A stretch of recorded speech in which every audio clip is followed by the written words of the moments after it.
What's going on, everyone? In today's video, I'm going to show you how to charge exorbitant prices for your goods and services.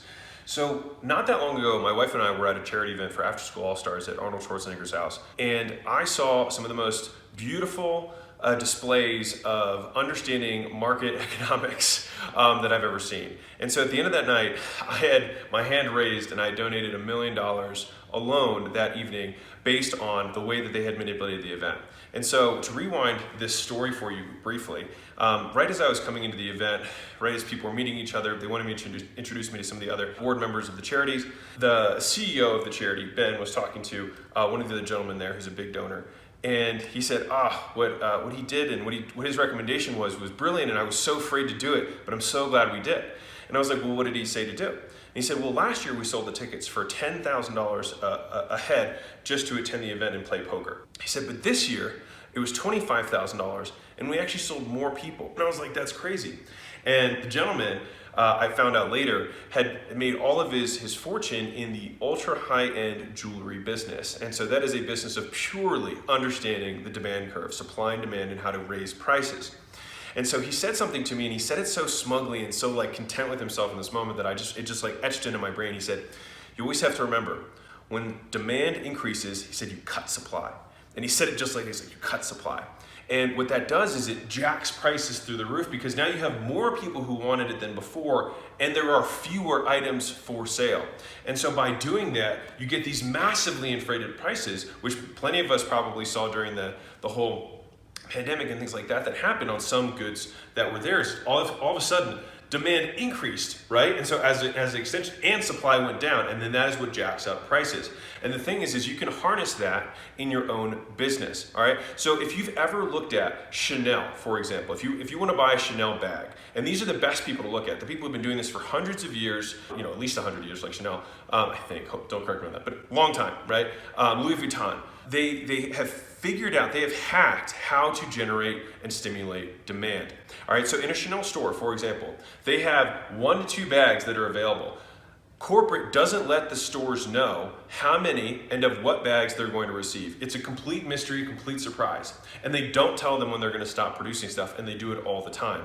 And so what happens is they create this experience where when you walk in the door, there's absolute scarcity there, because every bag is limited edition. There's only one of a kind. That might be the only bag you ever see. You can't even buy these things online, and they do that by design so they can stimulate higher prices. And so, just as a quick one on this, I don't know if you've ever really wanted to buy something, and you right as they were about to tell you the price on the thing, you got kind of scared because you're like, you're exposed because you're like, I really want this thing, right? And all of a sudden they tell you the price, and you're like, thank God, I would have paid so much more than that. That is a missed opportunity, because you would have paid so much more. And as the business owner, you need to know how to stimulate that. And so I'll tell you one final example, and then I'll get into this price curve behind me. If I were to sell a day of my time for 5 people, right? I could probably say tomorrow, hey, it's $20,000 for a day. There's 5 of you in the room. It'll be intimate. Click here to buy, right? Sure. But what I'm missing is the number 1 and number 2 people of those 5 might have been willing to pay $200,000 for that day. And so the thing is as you cut units, so this is supply, this is demand, this is microeconomics 101. As you cut supply, right, as supply goes down, then what happens is you can look all the way on this demand curve, right? Supply goes down, you can raise the price here. What ends up happening most time is that people will cut their supply, but then they will keep their price at a lower price, right? It's like they'll cut the supply to here, but they'll price here rather than pricing all the way here. And the thing is there's so much extra juice in the squeeze that's available for you if you just know this. And so my first recommendation for you is, if you can create a limited or very scarce service or service level or product that you can release, I guarantee you that you will make more money. This is the reason, and one of the things that isn't taught about this microeconomics demand curve is that they assume a static condition, meaning perfect marketplace, all people have perfect information, and as you shift the price, you try and find the sweet spot. But what they don't take into account is that this demand curve can shift based on marketing. So if we think about what marketing is in a general perspective, marketing is artificially stimulating demand. You're purposely letting more people know about what you do so that you can generate demand inwards, so you can shift your way this way on this graph, right? I'm sorry, this way on this graph, excuse me. And so what we can do here is that if we have stimulated demand, demand goes this way, right? Boom.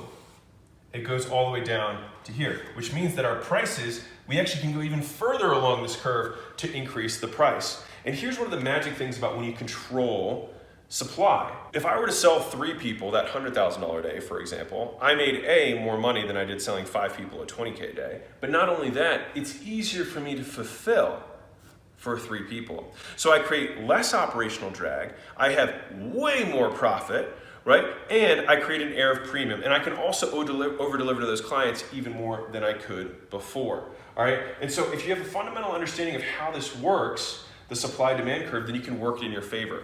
And one of the biggest mistakes that I see with most entrepreneurs is that they spend too much time trying to supply and not enough time trying to generate demand. Demand is the power that's coming towards you. Stimulate is you satisfying.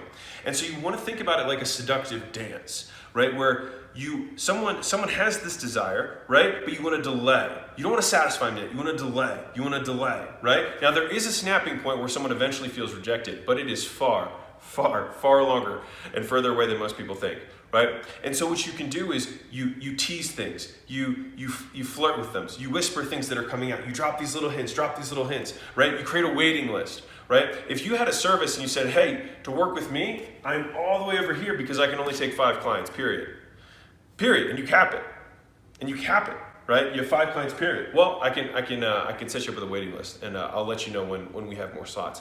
You will generate more demand because of also the allure around what you do. He must be good or she must be good because they have a waiting list, because they are no longer at capacity.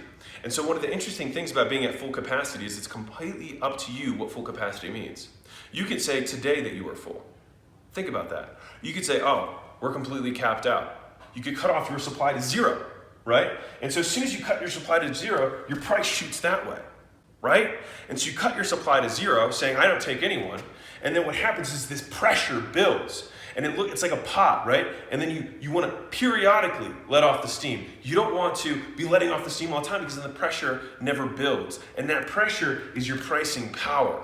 And so to wrap this all up for you, the reason it was such a tremendous experience for me to see this happen in the real world is I saw them go from $10,000 a ticket to $25,000 a ticket, and I saw them sell more, right? And so by understanding this, when you have a limited edition t-shirt and you drop it, you will actually sell more units, not because this curve is wrong, but because the way you marketed it by creating scarcity shifted the demand curve in your favor. People who might not otherwise buy or say, I'll buy later, now feel forced to buy. And by extension, we can jack our prices and actually end up selling more units overall. And so to wrap this up for you, 1, if you can create an ultra high, very, very, very scarce, very, very small supply type service or good or product, I guarantee you'll sell it for more money and you'll get more people to buy it. And I think that if you just do that in your business in some way, you will see this power harnessed to your advantage, and you'll see the pricing and profit around these things, and you'll never want to go back.